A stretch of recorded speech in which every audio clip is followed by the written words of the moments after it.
when the whole Sarah Stock drama was starting, I debated on covering or not. Because on one hand, it's just like stupid right-wing e-drama. To me, that's not really news, right? If you want drama, there's plenty of drama channels out there that would farm this kind of stuff. Actual news is to me like what Trump does, actual policy and things that are happening within the state. To me, that's news. Not, okay, another EO was being a whole sleeping around, that kind of stuff. And that's why I didn't cover it. But at the same time, I was debating on doing it because she popped up out of like nowhere last year and was all over the timeline. She's supposed to be this young, pretty Zoomer, was trying to bring back traditional families and traditional gender roles, what claimed to be a virgin even though she was like 23, was gonna getting married and actually did get married last year, even got a marriage blessed by the Pope. And then it comes out she was definitely not in fact a virgin, and she was also fucking Elijah Schaffer, her boss. And now Elijah Schaffer's life is also destroyed too. Well, it's Elijah Schaffer, so there's no surprise there. There has been this massive trend, and I'm assuming what we're gonna cover here in this video, how modern women are hijacking the right.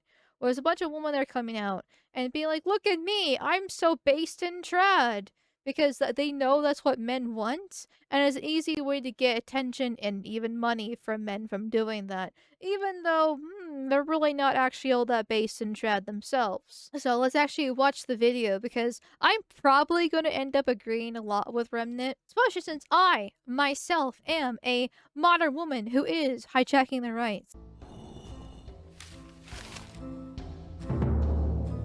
Fellas, my brothers, we have a predicament on our hands. That being, women in our political spaces, specifically on the right. Now, what do I mean by this? A lot of you are going to be making assumptions right now, and the incorrect assumptions at that, before the video's even played. So, I'll just clear them up right here for you. 1. I didn't make this video just to call women grifters. I'm not even going to make the arguments that they're really lying here. In fact, I'm going to explicitly try to avoid using anybody's names here as examples. Because with this video, I'm not trying to stir up drama. He put a picture of Sarah Stock. I get not wanting to name anyone in particular, but you put up a picture of Sarah Stock in the very beginning of the video. That's basically naming somebody. I know there's genuine women out there. I'm also not gonna say all women on the right are grifters. But 9 times out of 10, they probably are. It's just best to assume they are. With anybody. Secondly, I'm not going to argue that all women should be like barred from politics or something like that. That women can't say their opinions online. I am. I say repeal the 19th. I say also repeal the 15th while we're at it here. Anything past 10 should be null and void. I mean, yeah, okay, women can have opinions, right? But just because they can have opinions doesn't mean they should be actively involved with politics. I mean, come on. I know that little photo he had of the woman with the cloth around her mouth there, the gagger. I don't know, that sounds pretty good to me. That women can't say their opinions online. No, that's not what this video is about. I made this video right now because my opinion— there's that meme of women having their own little like voting polls, right? Where they get little cute stickers wherever they vote, and it's for like which is the cutest little unicorn, that kind of stuff. We also need that for the internet too. The segregate. We need to segregate again. For women and for browns. I'm not even like joking on this either, because there's always been male only and female only spaces. Now, female only spaces still exist because women are the weaker sex, and that's been taken over by trannies, but they still technically exist, and people can recognize that. But male-only spaces don't exist anymore. Women always try to demand and encroach upon it, being like, let me in! Let me in! I want to be part of the boys club too! We do need to actually bring back male-only spaces, right? Male-only bars and clubs where they can wear sexy little suits and smoke their cigars and drink their whiskey and talk about politics and the world. Which, I mean, that's more or less what Twitter has turned into. But they still need actual real IRL places to socialize in. And so therefore, just segregate. Boy Scouts years ago has been turned into just everyone's scouts. About women being in political commentary has changed over the last couple of months. You see, it all started with Trevor Sheets. A few months ago, he made a post that went viral. The top of the post on Twitter was, "My wife was formerly promiscuous. I was a virgin." This sparked a huge discussion on the internet, especially for Christians when it comes to body count. Specifically, if a man should marry a woman who formerly led a promiscuous lifestyle, but repented and became a Christian. The fascinating part about this is pretty much everybody on the Christian right unanimously agreed that even if she became a Christian, a woman having a high body count is a bad thing. There are consequences for living that lifestyle, and for you to marry her is to take on that baggage. Women who sleep around, they tend to contract more STDs, they tend to have more children out of wedlock, and they're less likely to remain loyal to you. I'm not trying to laugh at his points. It's just the picture that he used for the baby is a meme. I love his editing style. I know I should actually address his points, but he has amazing editing for his videos. I do love the insertion for the different memes as well, even for a little bit more serious stuff. It's just great. It's just fantastic. But yes, he's actually correct on these points. And it also lowers their parent bonding process. Because there are hormones, there are chemicals that flow through people's brains when they have sex, believe it or not. I know, fascinating how that kind of works. And for women, theirs is particularly important because it gets their glue to the man for life. And the more they have sex, the weaker it becomes because you keep on breaking that over and over and over again. So your body learns just to not trust that hormone anymore because you're just going to keep on breaking it further and further. So when you actually do finally settle down at 30 and you have, I don't know, let's say a body count of 30 for the sake of the argument, but you've paired and broken that 30 times over, so it's nowhere near as strong as it was originally. Hence why it doesn't really work out so well at that point in time anymore.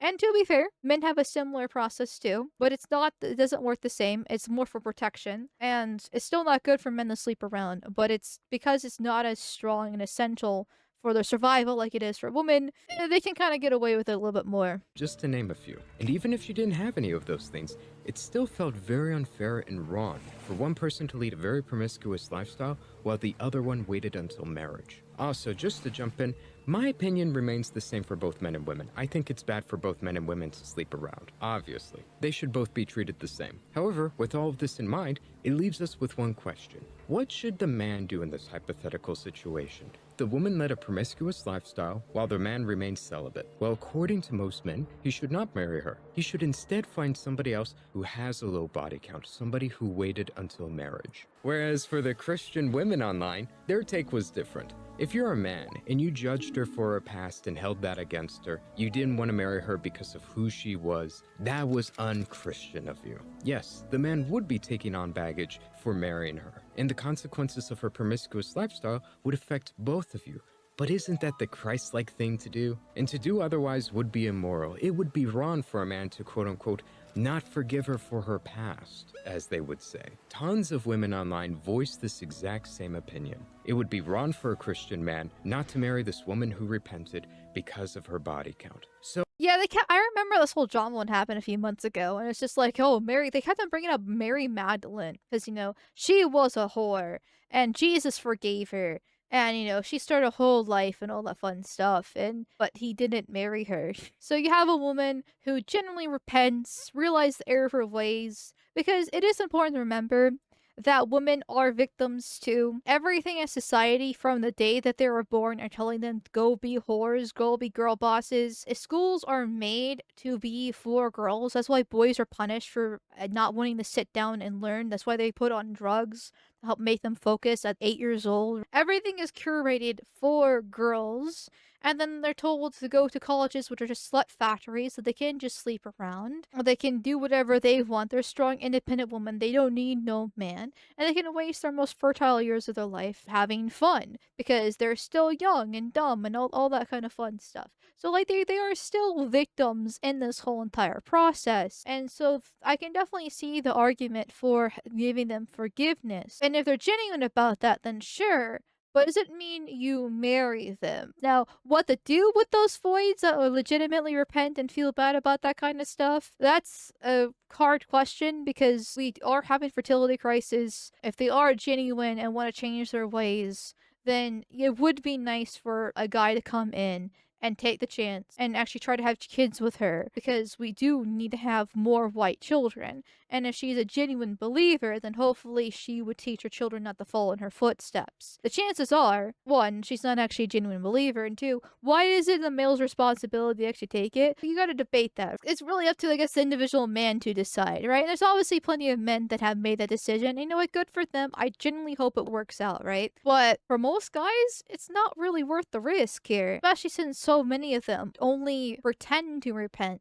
because they see it as a new way to gain more attention. They've realized that the culture is changing, society is changing. If they continue on too long with this path, they're going to be reprimanded for it. But if they say that they feel bad about it, if they try to turn course early on, they can be one of the good ones and therefore won't be punished as badly and maybe hopefully find a guy. That's honestly the more likely aspect of stuff. So what if she sold pictures of herself online? So what if she slept with like 20 men? You're just a bitter man who thinks you're so much better than these women. And that's not Christ-like of you. After all, Jesus is all about forgiveness, bruh. So wife her up. Those were the two dominant positions on this matter. They both agreed that it's better to marry a woman with a low body count, but it's still wrong of you to quote-unquote hold her past against her. So let's ask ourselves, why is there this stark divide between men and women on the Christian right? I think it's because, like I said before, women are victim. A lot of women on the right, even though they're very vocal about having a low body count is actually good, religion is a good thing, becoming Catholic, a lot of these women do have a past themselves. They did sleep around at least a little bit. You know, maybe they weren't exactly best in their previous relationships before they found God. They have their own sins that they deeply regret. And so therefore, if they can manipulate, because women are manipulative, and browbeat men into feeling bad, it will still work in their favor as much as possible because women will only go for things that are promising for them, and if they can change the conversation to benefit them, they will do so. Hence why they're all kind of banding together to essentially protect themselves. No woman is different in the modern age like this, no matter how much they preach and pretend to be on the man's side. And so therefore, that's why they're all kind of banding together to try to protect themselves. Because if they don't, then they're going to be thrown into the ditch too.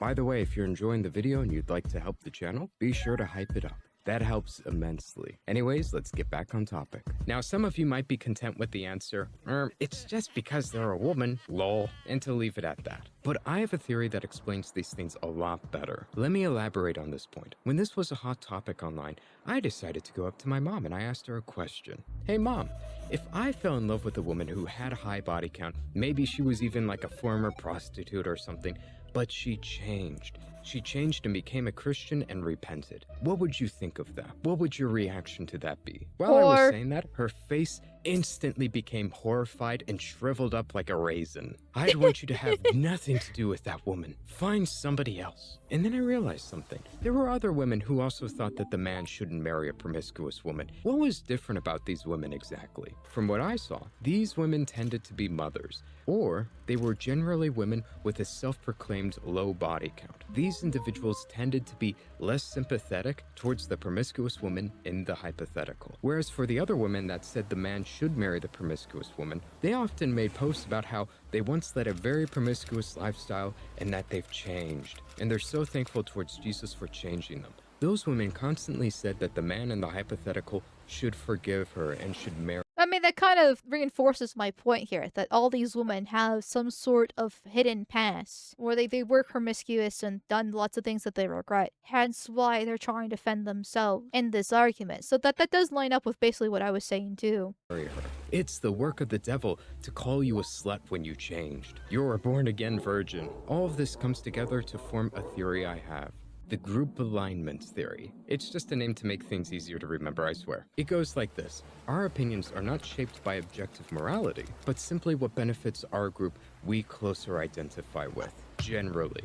I swear I did not watch this video, but I wasn't expecting basically word for word this relatively the same, though he's more eloquent. For example, women with a promiscuous or questionable past are more likely to say that the woman should be forgiven in the hypothetical, and that the man should marry her. That's the good thing to do. This is because they're not approaching the hypothetical from an objective moral standpoint, but rather because they're advocating for and defending themselves. When she hears that hypothetical, she tells herself, that woman is just like me. What if I was in this hypothetical situation? I'd want somebody to defend me. I wouldn't want those consequences to befall me and to lose that good man that I'm in love with. And that's why they do it. That's why they defend the woman and say that the man should forgive her and that he should marry her. It makes perfect sense. Men, you can't even be mad at these women. Their perspective is not based off of morality. It is simply what's logical and benefits themselves. They are advocating for their group. She is advocating for herself. Literally what I called him before he went into his whole 2 cents. I'm glad I'm the same wavelength with him. Does that mean I'm smart, chat? If a white guy who's making very well edited videos and I'm basically saying what he's saying, does that make me smart? Should I be proud of myself? Because that was basically my theory too. I didn't really throw my hat into this fight because I don't get into Twitter drama, but doesn't mean I don't observe it. When I am talking politics, it usually is news or like react slop. Probably my most quote unquote original thought is that men are the romantic sex. And I stole that from a Twitter poster I really like. And I've been talking about, about it a lot more because I want to push that because I do think that it's a genuine idea. I got it from Revenant on Twitter. Back when the whole milking farm discourse was starting last year, I saw that tweet and I was just like, huh, that's kind of a good point. Let me mull on this a little bit. And then I talked about it on the milking farm stream. Can she or any other women be blamed for that? No. Think about it this way. If you broke the law and you were taken to court, and then the judge asked you what your punishment should be, what would you say? Judge, yeah, I broke the law, but come on, you don't need to throw me in jail for it. I won't do it again, I promise. I'm a changed man. I said I'm sorry. I'm a changed man. I've repented. Please forgive me. You might not say that word for word, but that's the mentality we're working with. So can you really expect anything different from these women? Nah. I mean, after all, it's extremely hard to remain unbiased in a situation where they put you in the hot seat. Can you call these women grifters or liars? No. They are just defending themselves. However, that does not mean you should listen to them, especially if you're a man. Because remember, most people agreed already that there are consequences for a woman leading this promiscuous lifestyle. Everyone pretty much already agreed that her husband will be taking on this baggage as well, which means you ultimately have a bunch of women telling you a real man, a real Christian, a good person would do this thing that hurts you and benefits me. In fact, if you don't marry her, that's evil. You don't have the forgiveness of Christ in you. You end up paying the price for their mistakes. All of this that I just described to you is subversion. Let me give you another example. Let's say that I was an American and I flew to Brazil and I became a Brazilian citizen. In fact, I love Brazil so much that I decide to run for office. And while I do, one of my main talking points is that Brazil should send billions and billions of dollars to the United States. I tell Brazilian voters that giving massive amounts of money to America somehow makes Brazil stronger and benefit. I like how he's using Brazil for this. I wonder if it's a reference to Sam Hyde, because in his first real big video was using a Brazilian for a little bit of a euphemism, a little bit of a jokey joke for tiny hats or hand rubbers, the shackle shaker. Israelis, you could say. I wonder if it's that reference. I was using Brazilian myself until I was using it so much that people thought I was actually being legitly serious and calling me an idiot for thinking that I thought somebody was Brazilian because they didn't get the joke. And I was like, okay, maybe I should probably stop using Brazilian. And there's quite a lot of people were thinking that too. Anyways, I just wonder if it's a slight reference to Sam Hyde, or maybe he just chose Brazil just because a little funny. Fits their citizens. That is a clear-cut, easy example of subversion. And that is what women are subconsciously doing in politics. That is what they're doing when they enter your spaces. They're telling you men that it is objectively good to do something that helps them at your own expense. They do all this while pretending to be in the same group as you, despite the clear conflict of interest. But again, not all women are the same. Look at my mom. My mom is a woman, yet at the same time, she gave the exact opposite answer. Why is this? It's because of our identity. Our identity is crucial in politics. Her identity with the example I gave made her identify with me. She wants what's best for me, and what benefits me at the end of the day is to not marry a woman with a high body count. That is why she has a different answer. Now, what's the solution to this? How do we protect ourselves from subversion? This is the most important part of the video, and it's going to take a turn you probably didn't expect. You, as the viewer, need to figure out what your identity is. Who are you? What group are you currently a part of? The less defined and more vague your identity is, the more prone it is to subversion, the more you are going to be taken advantage of. And the left, mind you, is very aware of this, and it's worked out for them. For example, what if you go up to a feminist and say that abortion is wrong? If you're a man, they'll tell you that your opinion doesn't matter, because it's not for you to decide. It's for their in-group, them as women, to decide. What if you're a white man and you're talking about reparations to a black man? They'll say that your opinion, again, doesn't matter, because you're not black. You're not part of their group identity. It's up for them to talk about it, not for you as a white man. That is identity politics. And as much as the mainstream conservatives and boomers like to say that it's wrong, don't listen to them. They will look you straight in the face and say that the only identity that really matters is being an American. That's the only important thing to me at the end of the day. We're all one nation under God, one people. That is stupid. That is how we are currently where we're at today in the West. We did not gatekeep our identity. We didn't look people straight in the face and say, you're not one of us, so we don't care what you have to say. America, this— I don't want to pause because he's doing a great job explaining this, but it's 100% true. I'll say it in dumb Floyd speak instead of his elegant white man speak. Tribal politics are real and essential to the discourse and just politics in general. Everything is based off identity, which is why the left has been able to win so much. And that's why they do work on identity politics. They're able to corral the minorities, right? The outcasts, the LGBTQ plus gender goblins, the blacks and the browns, the different misfits, those on welfare. They're able to get all of them kind of working together, even though a lot of them do have interests that are contradictory to each other, like Muslims and women, for example. Why? Because they pander to each of their identity when it's necessary, whichever one gives them the upper hand in the card, because identity is essential. You are a white American man, and so therefore you need to do what's the interest for you being a white American man. For being white, that means having white-only communities. As a man, you need to do things that benefit you.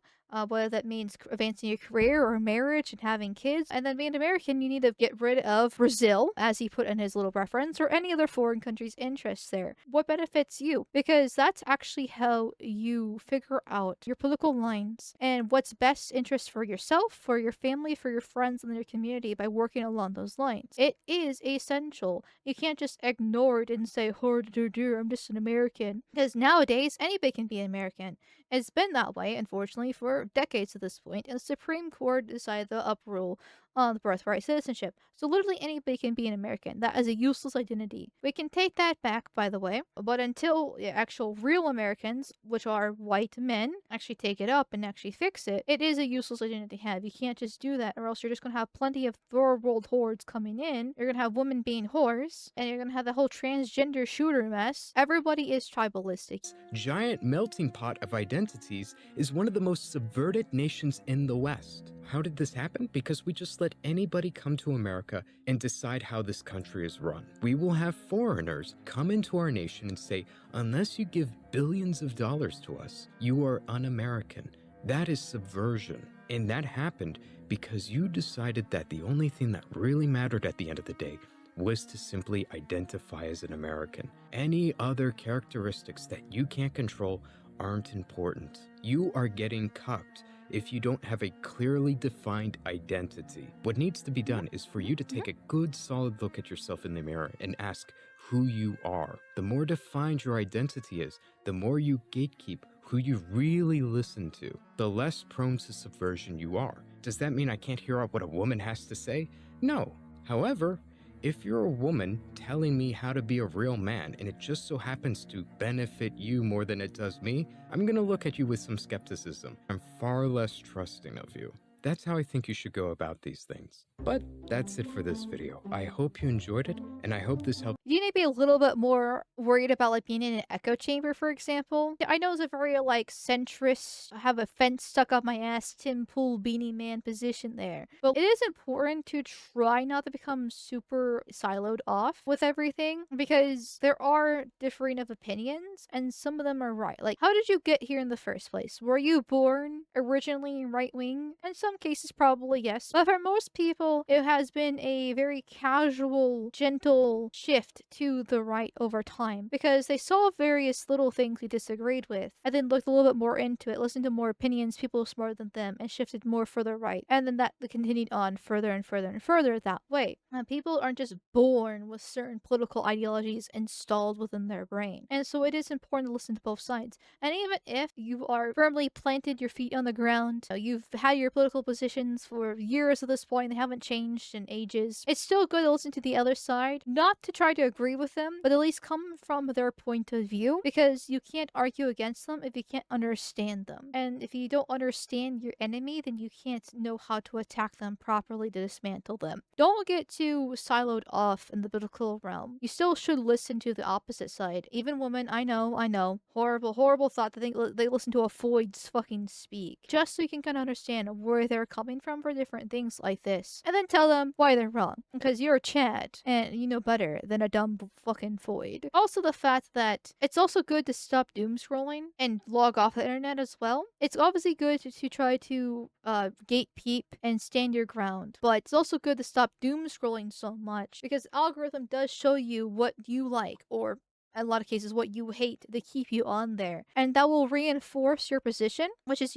kind of good for you, but it's also very blackpilling. You up more than you initially expected. Also, thank you so much to the patrons that continue to support the channel. It really means a lot to me. But that's it for this video, and as always, I hope you have a good one. That was a really good video. Like I said, he's more eloquent. I love his editing style. Punishment should be. Absolutely adore it. It's so good. I love this little him on the boat with the rain and then the little angry bunny there. He does good work on his videos, and he was very succinct in his points, and I agree with basically everything because I'm a good Floyd and I like to listen to men because men know better than me.